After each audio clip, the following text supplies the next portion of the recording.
15장 1절로 11절까지의 말씀을 우리 한 절씩 번갈아 읽겠습니다. 사도행전 15장 1절에서 11절입니다. 어떤 사람들이 유대로부터 내려와서 형제들을 가르치되 너희가 모세의 법대로 할례를 받지 아니하면 능히 구원을 받지 못하리라 하니 바울이 바나바와 그들 사이에 적지 아니한 다툼과 변론이 일어난지라. 형제들이 이 문제에 대하여 바울과 바나바와 및 그 중에 몇 사람을 예루살렘에 있는 사도와 장로들에게 보내기로 작정하니라. 그들이 교회의 전송을 받고 베니게와 사마리아로 다니며 이방인들이 주께 돌아온 일을 말하여 형제들을 다 크게 기쁘게 하더라. 예루살렘에 이르러 교회와 사도와 장로들에게 영접을 받고 하나님이 자기들과 함께 계셔 행하신 모든 일을 말하되 바리새파 중에 어떤 믿는 사람들이 일어나 말하되 이방인에게 할례를 행하고 모세의 율법을 지키라 명하는 것이 마땅하다 하니라.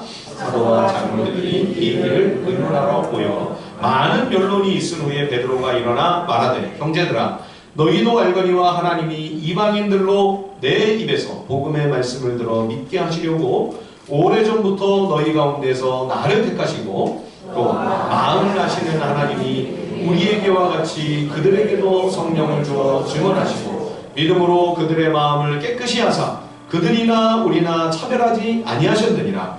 그런데 지금 너희가 어찌하여 하나님을 시험하여 우리 조상과 우리도 능히 매지 못하던 멍에를 제자들의 목에 두려느냐. 다 함께 그러나 우리는 그들이 우리와 동일하게 주 예수의 은혜로 구원받는 줄을 믿노라 하니라. 아멘.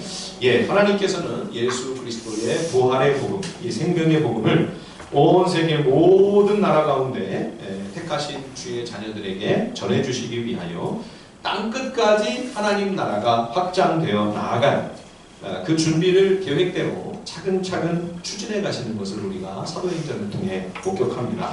사도행전 7장에서 그래서 예루살렘 교회를 흩으셨습니다. 본격적인 하나님 나라 복음의 디아스포라가 시작이 된 거죠. 그리고 사도행전 8장에서는 사마리아의 부흥이 일어납니다. 그리고 사도행전 9장에서는 장차 세계 선교 사역의 핵심적인 역할을 감당하게 될 바리새인 사울이 부활하신 예수님을 만나 변화되는 그런 사건이 또 벌어지죠. 그리고 나서 이제 사도행전 10장에서 우리가 지난주에 살펴보았던 것처럼 로마 백부장 고넬료의 집안에 모여있던 모든 이방인들에게 그리스도의 복음이 증거되고 이방인에게도 유대인들과 똑같이 예수를 믿음으로 말미암아 성령을 선물로 주시는 하나님의 은혜가 임하게 됩니다.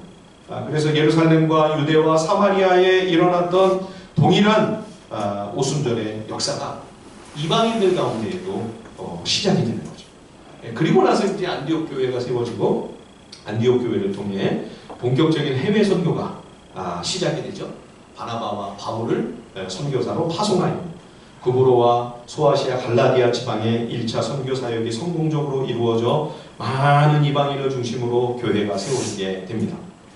이렇게 복음이 유대인만 아니라 이방인들에게까지 전파될 수 있었던 것은 우리가 지난 시간 사도행전 10장에서 살펴보았던 것처럼 베드로가 성령님의 음성에 순종하여 이방인들에게로 나아가 그들에게 복음을 증거하고 성령님이 임하시고 이방인을 향한 복음의 문이 활짝 열렸기 때문이죠. 그러니까 왜 사도 바울을 하나님이 고넬료에게 안 보내시고 굳이 유대인 또 유대인들을 위한 사도였던 이 사도 베드로를 보내셨는가? 아마 오늘 이 15장에 이 예루살렘 총회의 이 사건을 하나님께서 염두에 두시고 그래서 베드로로 하여금 이방인들에게 복음 전하는 그 출발과 시작의 그 중심에 베드로에게 그 일을 맡기신 것이 아닌가 생각이 됩니다. 그러나 베드로도 참 그 일을 감당해내기가 쉽지가 않았죠. 그렇죠? 하나님께서 거룩하게 이미 만드신 그 이방인을 너희가 왜 함부로 부정하다고 차별하느냐 하시는데도 이방인을 향한 유대인들의 혐오와 차별이 워낙 역사도 오래되고 뿌리가 깊다 보니 계속 거듭되는 하나님의 반복적인 설득을 통해서라야 베드로도 참 힘겹게 그 마음을 열고 하나님의 뜻에 순복하여 드디어 이방인에게 생명의 문이 활짝 열리게 됩니다.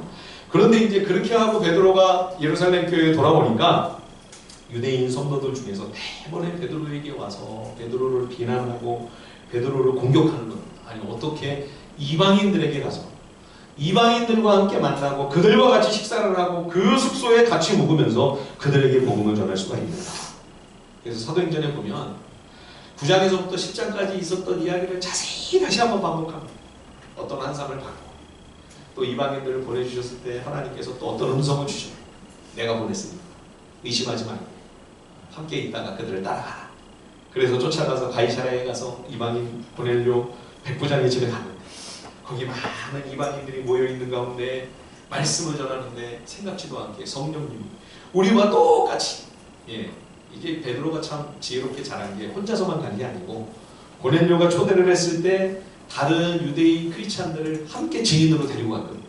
그들도 다 같이 목격하는 거예요. 베드로가 말씀을 전하는데 성령님이 임하시는 거예요. 사도행전 2장에서 오순절에 그들이 경험했던 그 오순절 성령 강림 사건과 동일한 역사가 이방인들에게도 일어나는 그런 하나님의 일하심을 베드로가 자세히 상세하게 이제 하나하나 보고를 하고 설명을 하니까 그제서야 이제 조금 잠잠해졌죠.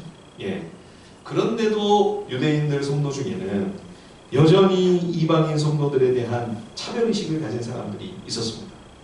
그래서 이 사람들은 이방인이 예수 믿고 교회 안에 들어올 때 이제 이방인들이 경건한 이방인이 되려면 먼저 할례를 받지 않았습니까? 그것처럼 똑같이 예수 믿으러 들어온 교회에 온 이방인들로 하여금 먼저 모세의 율법대로 할례를 받게 하지 않으면 그러면 예수 믿는 것만 갖고 이방인이 생명을 얻을 수 없다.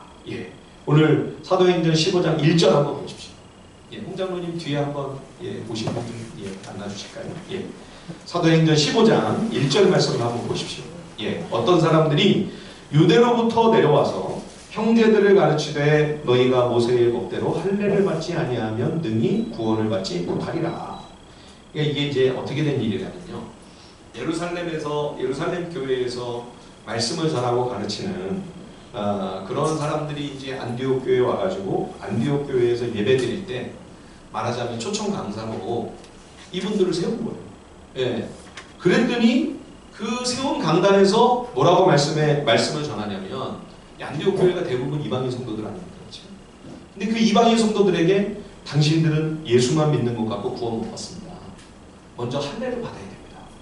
모세의 율법을 지켜야만 여러분들이 구원받지 예수 믿는 것만 갖고 이방인들이 생명에 동참할 수 없습니다. 그런 설교를 해버린 거예요.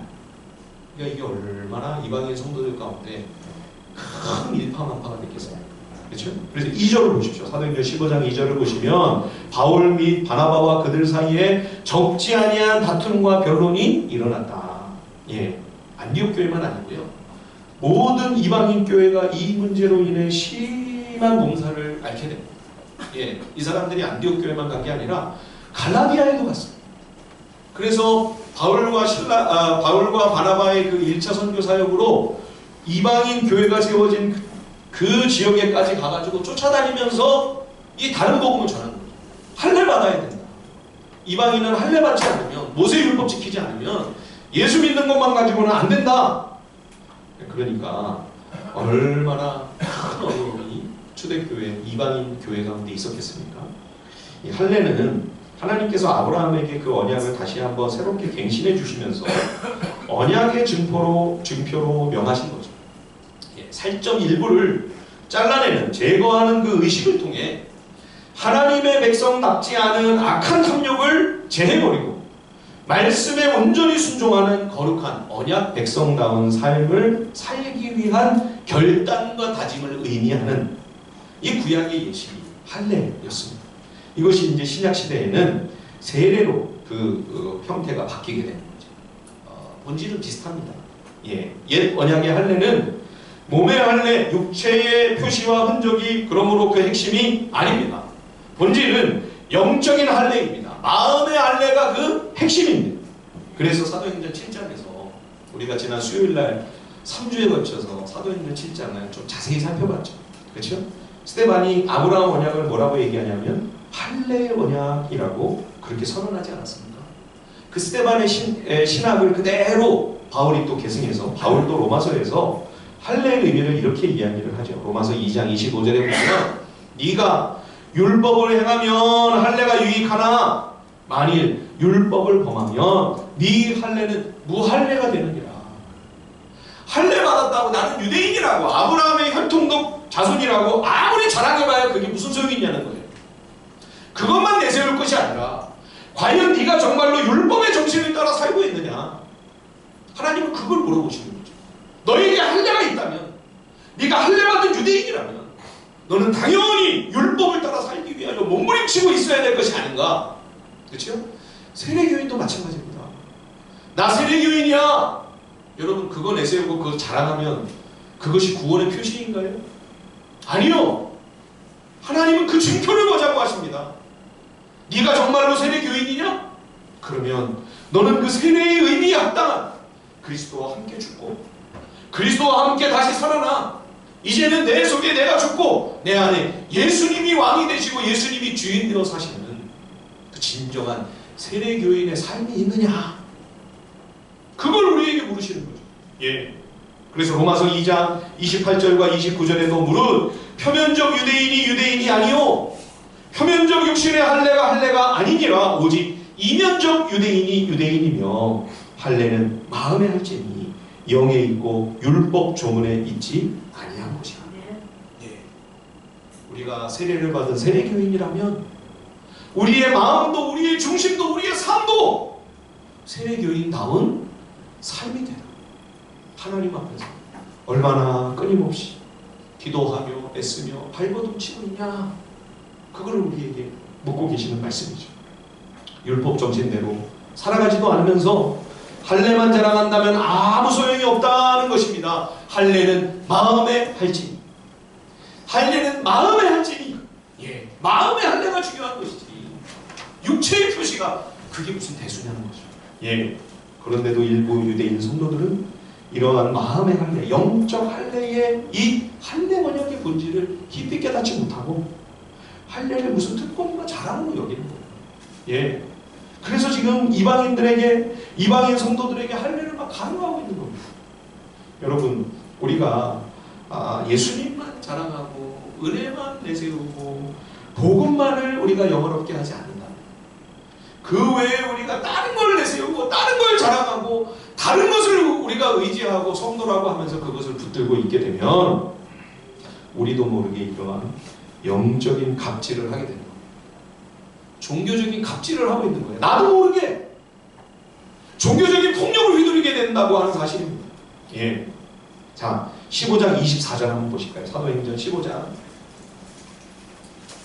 자, 사도행전 15장 24절입니다. 들은즉 우리 가운데서 어떤 사람들이 우리의 지시도 없이 나가서 말로 너희를 괴롭게 하고 마음을 혼란하게 한다 하기로.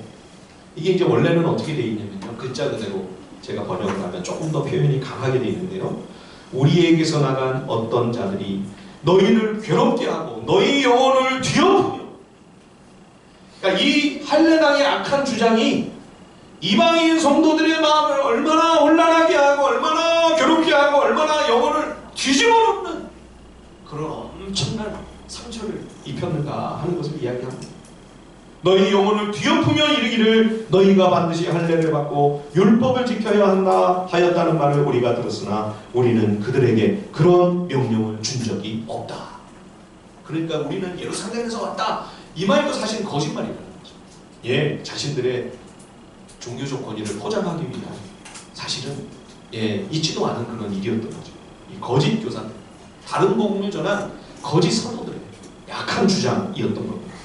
결국 이들이 이제 나중에 할례당이라 칭함을 받지요. 다른 복음입니다. 거짓 복음입니다. 마치 오늘날 이단의 무리들이 교회를 참 혼탁하게 하고 많은 영혼들을 넘어지고 실족하고 패망하게 만드는 것처럼 이 할례당이 끼친 폐해는 굉장히 악하고 엄중한 것이었습니다. 이 사도행전에서는 이 당시 이제 안디옥 교회에서 어떤 상황이 벌어졌는지를 좀 생략하고 있는데요, 갈라디아서 2장을 보면 오늘 이 사도행전 15장이 이제 1차 선교, 14장에서 1차 선교가 있었잖아요. 1차 선교와 그리고 15장 마지막에는 이제 2차 선교가 출발이 되는데 그 사이에 안디옥 교회에서 벌어진 굉장히 중요한 사건이 있었어요. 그거를 이제 사도행전에서는 그냥 생략하고 넘어가 버렸는데 갈라디아서 2장에 보면 무슨 일이 있었냐면 베드로가 예루살렘에서 안디옥 교회로 온 겁니다. 바나바와 바울이 선교를 마치고 돌아왔다고 하니까 함께 이제 기쁘게 교제를 나누기 위해 베드로와 바울과 바나바가 함께 안디옥의 이방인 성도들과 즐겁게 교제를 나누며 식사를 하고 있었죠. 근데 그때 또 하필 예루살렘에서 할례당에 속한 몇몇 유대 성도가 안디옥 교회에 딱 도착을 하는 겁니다. 이 사람들이 많이 베드로와 바울과 바나바가 할례도 받지 아니한 안디옥의 이방인 성도와 같이 대화를 나누고 식사를 하고 함께 한 자리에 있는 것을 보면 이제 또 한바탕 난리법석이 나겠죠. 예, 아주 교회가 시끄러워지겠죠. 그러니까 베드로가 눈치를 보다가 슬쩍 자리를 피했습니다. 예, 그랬더니 또 바나바도 눈치가 빨라가지고 바나바도 함께 슬쩍 자리를 피한 거예요. 예, 우리는 바나바와 베드로가 어떤 심정이었는지가 충분히 짐작이 됩니다. 예, 얼마든지 이해가 돼요. 왜냐하면 또 교회가 얼마나 시끄러워지겠습니까? 그죠? 그러니까 괜한 분란을 일으킬 필요가 있겠는가? 문제를 만들지 않으려고 살짝 자리를 피했는데 근데 그러려고 하는 모습을 보면서 바울이 공개적으로 안디옥 교회 성도들 다 있는 자리였어요. 베드로와 바나바를 나무라고 책망. 예, 바울은 이 베드로와 바나바의 행동이 사소한 비본질적인 차원의 그러한 문제가 아니라고 판단한 거죠. 할례당이 지금 할례 받지 아니한 이방인 성도들을 같은 동일한 형제로 인정하지 아니하고 차별하고 있다고 하는 것은 이것은 예수 그리스도의 복음의 진리에 맞지 않는 일이다. 예, 그래서 바울은 이 문제를 그냥 아무 일 없는 것처럼 조용히 구렁이 담 넘어가듯이 그렇게 넘어간다고 될 일이 아니라 시끄러워져도 이거는 공론화를 해야 된다. 예, 그래서 격한 논쟁이 벌어집니다. 여러분 사도 바울 참 대단하죠? 예, 베드로가 누굽니까? 신앙으로나 사명으로나 대선배입니다. 예, 예수님의 공생애를 함께하면서 수제자로 칭함을 받는 지금 초대교회를 이끌고 있는 최고 지도자 중에 한 사람 아닙니까? 그런 영적 권위를 가진 사도인데 그런 베드로를 모든 성도들 보는 앞에서 책망을 하면서 문제를 제기하는 거예요. 예, 바나바도 마찬가지 아닙니까? 바울에게 있어서는요, 사도 바울을 바울되게 만들어준 사람이 바나바죠. 그죠? 바울이 이제 예수님을 만나고 변화가 되었다고 하는데 아무도 안 믿었습니다. 저거 분명히 우리 함정파놓고 예수 믿는 척 하면서 우리 다 끌어다가 우리 잡아가두려고 저렇게 하는 걸 거예요. 얼마나 잔인하고 살기가 등등했으면 바울이 주님 만나서 회심하고 회개하고 새롭게 됐다는데도 아무도 믿어주질 않았어요. 그때 바울을 믿어주고 그 손을 잡고 예루살렘 교회로 가서 사도들과 베드로와 다 악수를 나누게 해준 사람이 바나바잖아요. 그렇죠? 그리고 그 뒤에도 바울의 길을 펴지 않았습니다. 예, 그래서 할 수 없이 고향으로 들어가서 숨었죠. 13년 동안을 고향 길리기아의 다소에서 13년을 두문불출하고 숨고 있었어요. 그런 바울을 안디옥 교회가 이제 막 시작하려고 할 때 바나바가 그 집까지 찾아가서 바울을 끌어내다가 우리 안디옥 교회를 함께 동역합시다. 그래서 안디옥 교회를 귀한 교회를 세우고 또 최초의 선교를 또 함께 시작을 하고 그렇게 한 사람이 바나바예요. 그렇게 바울을 끌어준 그런 신앙의 선배인데 바울은 진리의 문제에 있어서는 조금도 양보나 타협이 없습니다. 비본질적인 문제라면 바울은 언제든지 양보할 수 있었습니다. 아주 바울은 그런 면에서는 유연해요. 예, 어떤 것도 부드럽게 얼마든지 융통성을 발휘할 수 있었어요. 그러나 할례당의 주장은 복음의 근본적인 부분을 훼손하는 심각한 문제가 아닙니까? 비록 사도 베드로라 할지라도 바울에게 있어 바나바가 너무 고맙고 많은 도움을 받은 정말 그런 긴밀한 사이일지라도 이 대목에 있어서는 한치도 물러설 수가 없었던 거죠. 여러분, 초대교회는 이렇게 갈등도 많았고요. 어려운 일도 끊임이 없었습니다. 성령 충만하고 은혜가 충만한 공동체라고 해가지고 늘 즐겁고 기쁘고 웃음만 가득한 것이 아니었던 거죠. 예, 사도행전 6장에서도 우리가 이미 살펴봤지만 성령의 역사가 얼마나 충만했습니까? 예루살렘 교회. 천국이 땅에 내려와 있는 것 같았잖아요. 그런데도 그 안에 헬라파 유대인과 히브리파 유대인 사이에 알력이 있지 않았어요. 그래서 그 갈등이 구제를 하기 위하여 사역하는 그 사역을 기화로 갈등이 수면 위로 불거져 나왔죠. 이게 나중에 보면 이제 2차 선교를 시작할 때 그토록 사이가 좋았던 바울과 바나바가 서로 결별을 합니다. 예. 바울과 바나바가 얼마나 악정고투를 하면서 1차 선교를 훌륭하게 감당했습니까? 그렇게 환상적인 목식조였던 바나바와 바울의 선교팀이 서로 각자 다른 팀원을 선택해서 선교팀이 두 팀이 되고 서로 다른 경로로 2차 선교가 시작이 되는 거죠. 예, 그 이야기가 여기 사도행전 15장 끝에 나와 있습니다. 한번 보실까요? 사도행전 15장 37절에서 41절 제가 한번 읽어보겠습니다. 사도행전 15장 37절로 41절. 바나바는 마가라 하는 요한도 데리고 가고자 하나 바울은 밤빌리아에서 자기들을 떠나 함께 일하러 가지 아니한 자를 데리고 가는 것이 옳지 않다 하여 서로 심히 다투어 피차 갈라서니 바나바는 마가를 데리고 배 타고 구브로로 가고 바울은 실라를 택한 후에 형제들에게 주의 은혜에 부탁함을 받고 떠나 수리아와 길리기아로 다니며 교회들을 경고하게 하니라.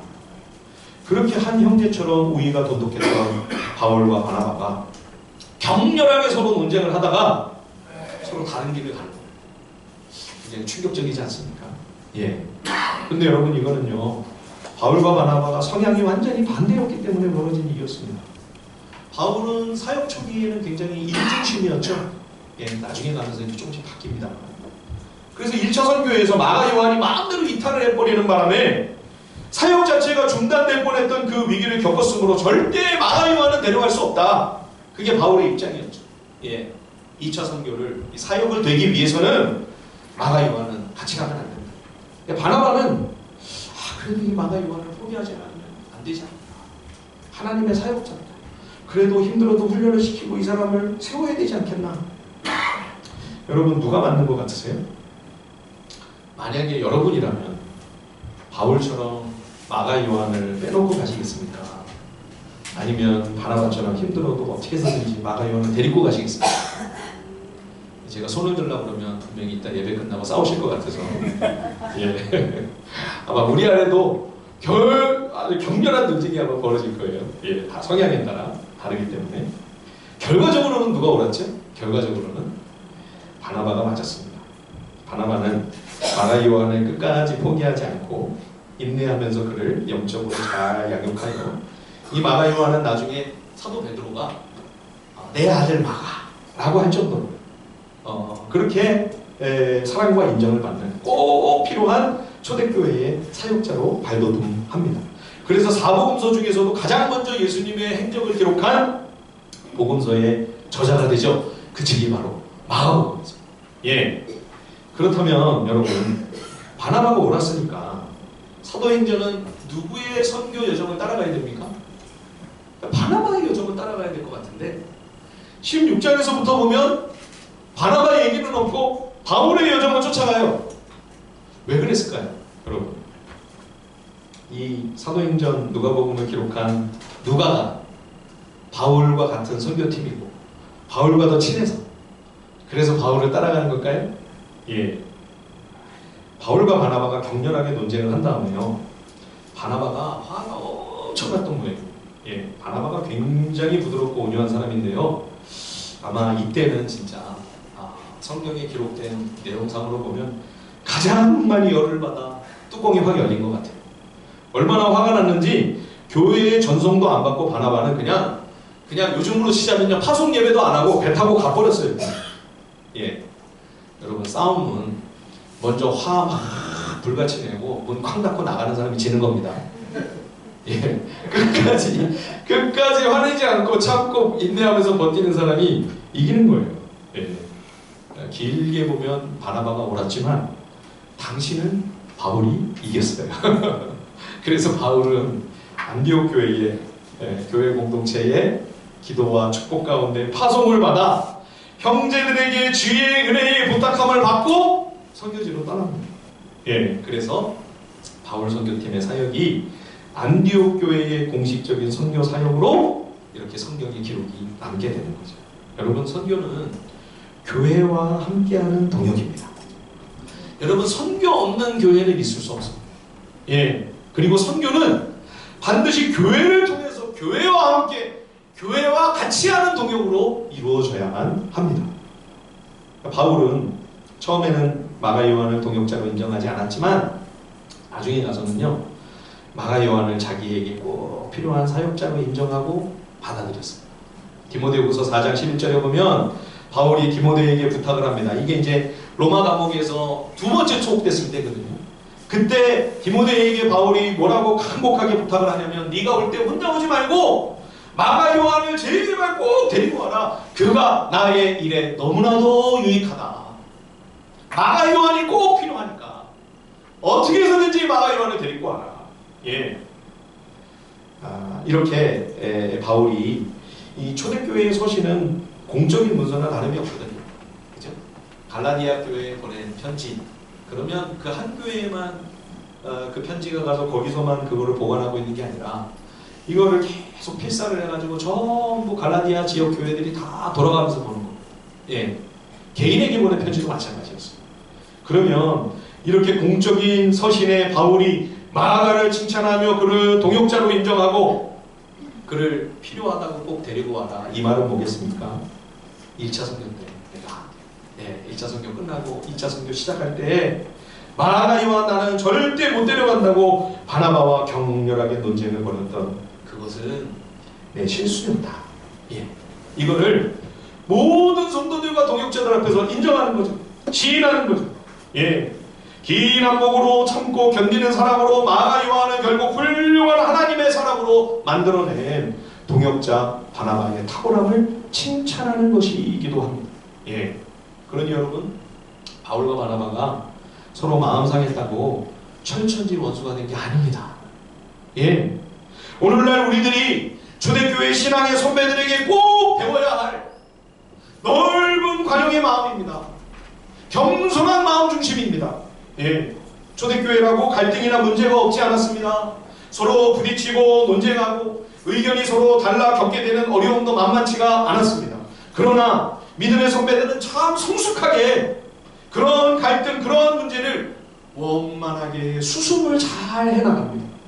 우리가 본받아야 할 대목입니다. 구제 문제로 예루살렘 교회 안에서 헬라파, 히브리파 성도 간에 어려운 문제가 생겼을 때 7명을 지도자로 선발을 하잖아요. 추가로. 그죠? 그 7명을 몽땅 어떻게 세웠나요? 헬라파로 전부 뽑았습니다. 그래서 상처받고 힘들었던 헬라파 성도들의 마음을 위로함으로 교회가 더욱 단단하게 견고하게 하나가 되지 않았습니까? 초대교회 믿음의 선조들은 완전하거나 완벽하지 않았습니다. 실수도 많았고 문제도 갈등도 서로 삐걱거릴 때도 많았습니다. 그러나 그러한 차이와 다름, 서로의 문제와 갈등들을 잘 풀어갑니다. 잘 헤쳐나갑니다. 여러분, 이게 성령 충만입니다. 성령 충만은 우리가 흠없는 천사가 되는 것이 아닙니다. 성령 충만은 잘 헤쳐나가는 것입니다. 잘 수습하고 잘 풀어나가는 것입니다. 그것이 성령 충만한 성숙한 신앙인 것이죠.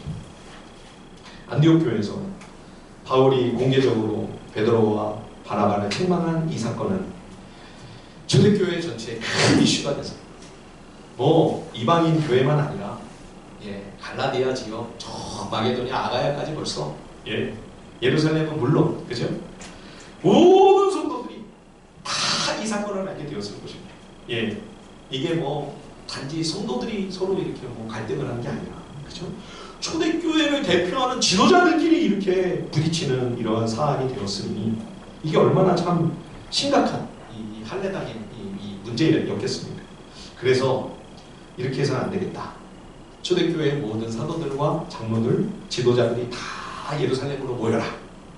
그래서 이 문제를 같이 검토하고 치열하게 논쟁을 하고 하나님 앞에서 그야말로 끝장 토론을 하면서 성령 안에서 서로 머리를 맞대고 지혜를 모아 성경적인 결론을 도출해내기 위해 회합을 가지기로 결의합니다. 그래서 교회 역사상 최초의 교회 지도자들의 회의, 이른바 예루살렘 총회가 여기 사도행전 15장에 기록되어 있는 거죠. 안디옥 교회에서도 바나바와 바울을 비롯한 몇 사람의 대표자를 예루살렘으로 보냅니다. 바울과 바나바는 베니게와 그리고 사마리아를 거쳐 예루살렘으로 갑니다. 예루살렘의 당도에서 바울과 바나바는 사도들과 장로들에게 지도자들에게 환대를 받으며 그동안 1차 선교회에서 하나님께서 함께 하신 그 놀라운 일들을 보고했지요. 자, 그런데 바리새인 문파에 속했던 성도들이 일어나서, 그렇죠? 그러니까 이 사람들도 분명히 지금 예수 믿고 교회 안에 들어왔는데 예전에는 바울처럼 바리새파였던 거죠. 그들이 일어나 문제를 제기하는 겁니다. 이방인 성도들에게 그렇게만 해서는 안 된다. 모세의 율법을 지키도록 하고 할례를 행하도록 해야 된다. 이거를 강조한 거죠. 그래서 그리스도의 복음이면 충분하다고 하는 바나바와 바울의 주장, 안 된다. 그걸로는 충분치 않다. 이방인 성도들도 할례를 받고 모세 율법을 지켜야 된다. 정면으로 충돌을 합니다. 그래서 모인 모든 지도자들이 이 문제를 심사숙고하며 장시간 논쟁과 토의를 거듭합니다. 그리고 나서 이 모든 회의를 쭉 지켜보고 들었던 베드로가, 사도 베드로가 드디어 일어나 발언을 합니다. 베드로가 일어나서 발언을 할 때요, 모든 지도자들이 다 긴장했습니다. 왜 그랬을까요?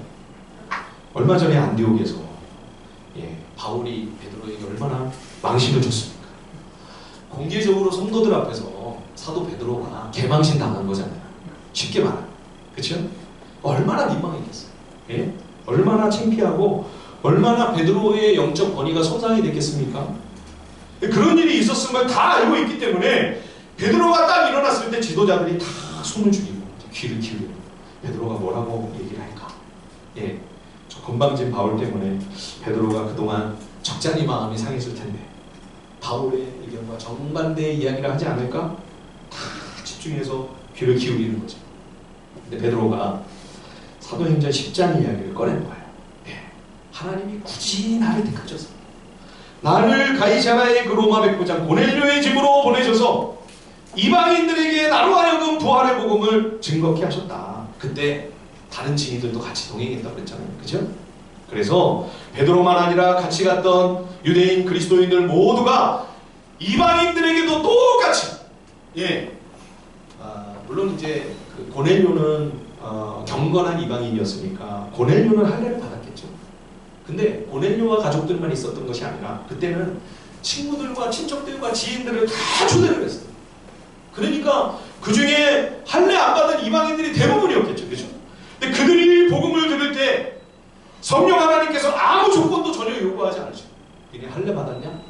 니네 할례 안 받았으면 여기 오면 안 되는데, 이렇게 한 것이 아니라, 그렇죠? 아무 순결 조건이 없이 할례를 받았든 받지 않았든 상관이 없이 그들에게 구원의 은혜를 베푸셨고 유대인 성도들과 동일하게 성령의 은혜를 선물로 주신 거죠. 그들이나 우리나 차별하지 아니하셨느니라. 그러니 오직 믿음으로, 다른 어떤 조건이 아니라 예수 그리스도를 믿는 그 믿음 한 가지만으로 이방인들의 마음을 하나님께서 정결하게 하시고 유대인과 이방인을 차별하지 않으셨는데, 하나님은 차별하지 않으시는데 어찌 우리는 하나님을 시험하여 우리 조상과 우리들도 능히 감당하지 못하는 이 율법의 이 멍에를 이방인들에게 가져갈 수가 있는가? 구약성경을 보면 유대인들도 하나님의 율법을 온전히 준행하는 일에 번번이 실패하지 않았습니까? 그렇죠? 유대인이든 이방인이든 우리는 인생은 누구나 전적으로 부패하고 타락한 100% 죄인이므로 율법을 행하여 이렇게 된다. 율법으로 말미암아 구원을 얻고자 한다. 이거는 아무도 성공할 수 없는 일이죠. 그런데 유대인도 불가능한 일을 어찌 이방인들에게 요구하냐. 그렇게 하고 베드로가 결론적으로요, 이렇게 그의 발언을 마무리하는 겁니다. 자, 11절 우리 다 함께 한번 읽어볼까요? 사도행전 15장 11절입니다. 시작. 그러나 우리는 그들이 주 예수의 은혜로 구원받는 줄을 믿노라. 아멘. 예, 베드로가 이 말을 딱 하고 앉으니까 12절에 보시면요, 온 무리가 가만히 있어 그러잖아요. 예, 이 말을 글자 그대로 옮기면요, 온 무리가 조용했다 이 말이에요. 다들 전부 침묵을 했어요. 창문을 쫙 끼얹는 것처럼 잠시 침묵이 쫙 흐르는 거예요. 정적이 흐르는 거예요. 예, 바울로 인해 그 명예가 실추된 베드로가 뭐라고 이야기를 하는지를 숨죽여 긴장하고 들었는데 베드로가 바울의 손을 들어주는 겁니다. 아멘. 안디옥에서는 내가 실수한 거다. 그때 내가 제정신이 아니었다. 바울이 옳았다. 바울이 나를 공개적으로 야단치고 책망한 것이 정당했던 일이었다. 바울의 논리가 성경적이며 바른 것이라고 베드로는 자신의 어리석음을 공개적으로 시인하고 인정한 것이죠. 예, 그렇게 함으로 한참 후배인 바울을 베드로가 높여주고 세워줍니다. 이에 큰 격려를 받은 바울과 바나바가 힘을 얻어 1차 선교의 과정 속에서 하나님이 이방인 가운데 행하신 놀라운 표적과 기사에 관하여 자세히 더 보고를 합니다. 하나님은 차별하지 않으셨다. 할례를 하나님이 요구하신 그런 흔적은 단 한 번도 없었다. 예. 그러자 마지막으로 예루살렘 총회 의장 야고보가 이 모든 논의를 취합하여 결론을 내리게 됩니다. 지금 이방인들이 복음을 믿고 돌아와 하나님의 백성이 되고 있는 이 놀라운 일은 이미 구약 성경의 선지자들과 시편에 하나님께서 예고하셨던 예언의 성취다. 예. 그래서 아모스 9장 11절 12절 말씀을 인용을 하고 있는 것이죠. 예, 내 이름으로 일컬음을 받는 모든 이방인으로 하여금 주를 찾게 하려 함이라. 예언하셨던 그 일이 지금 이렇게 우리 눈앞에서 현실이 되고 있는 것이다. 그러므로 이방인 중에 하나님께로 돌아오는 자들에게 할례와 율법의 멍에를 지음으로 그들을 괴롭게 하지 말자. 그들의 영혼을 뒤엎어놓지 말자. 예, 만장일치로 결론을 내립니다. 이방인 성도도 오직 예수 그리스도를 믿음으로만 생명과 구원을 선물로 받는다. 할례 필요 없다. 예, 그래서 이방인 교회 성도들에게 예루살렘 총회의 공문을 띄워 이 결정된 사실을 모든 초대교회 성도들에게 공표하고 이 내용을 정식 문서로 만들어 이 공문을 예루살렘 총회를 대표하는 유다와 실라의 손에 빌려 안디옥 교회를 보내는 거죠. 예, 그 편지에 뭐라고 얘기했냐면 야고보가 이렇게 적었습니다. 성령과 우리는 아무 짐도 이방인 성도들에게 지지 않도록 하는 것이 옳은 일이라고 결정했다.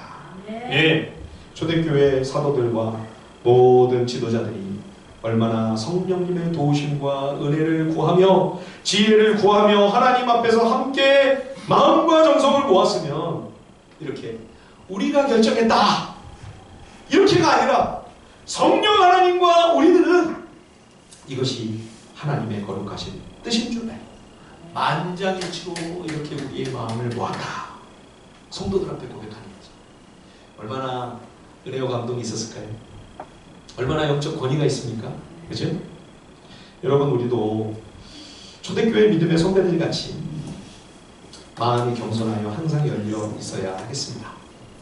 우리가 오류도 실수도 없으면 참 좋겠지만 그러나 우리는 죄인이기 때문에 최선을 다할지라도 때로는 잘못 생각하고 잘못된 판단을 할 때가 있습니다. 그럴 때 우리도 베드로처럼 바울처럼 제가 실수했습니다. 제가 틀렸습니다. 제가 잘못 생각했습니다. 시인하면 되죠. 인정하면 되죠. 용서를 구하면 되죠. 여러분, 그런다고 베드로와 바울의 영적 권위가 추락했습니까? 마가 요한을 다시 베드로가 받아들였다고 예전과 말이 바뀌었다고 사도 바울이 존경을 못 받나요? 베드로가 자신의 실수를 인정하고 바울의 손을 들어주었다고 베드로의 영적 권위가 추락하나요? 아니요. 오히려 더 존경을 받죠. 더 인정을 받죠. 교회가 더 단단하게 하나가 되지 않았습니까? 초대교회는 겸손히 자신의 잘못을 시인하고 인정하는 마음을 열고 내가 언제든지 틀릴 수 있다. 나도 잘못이 있을 수 있고 오류가 있을 수 있다.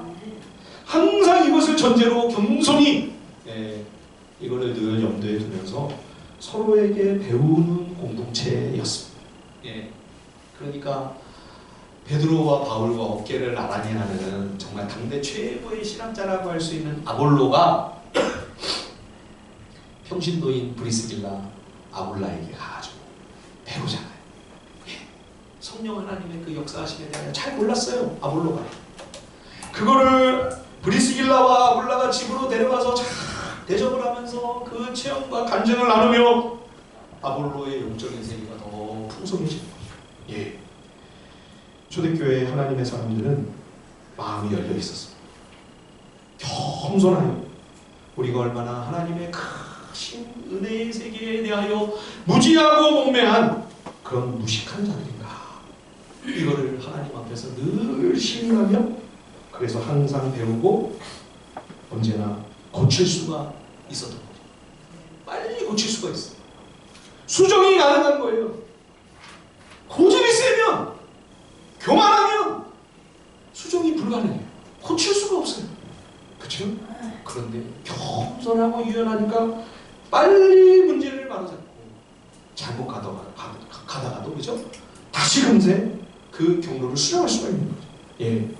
우리가 하나님 앞에서 또 성도들 앞에 이러한 영적 중심과 마음가짐으로 믿음의 길을 걸어간다면, 여러분 우리도 얼마든지 어떤 어려운 문제가 있을지라도 그것을 주님 안에서 잘 해결해 나가고 헤쳐내 나아가면 그 숙제를 잘 풀어갈 수가 있을 것입니다. 우리 하늘비전 공동체가 그런 성령 충만한 성숙한 공동체가 되기를 우리 주님의 이름으로 간절히 축원드립니다. 우리 시간에 합심해서 간절히 한번 주시면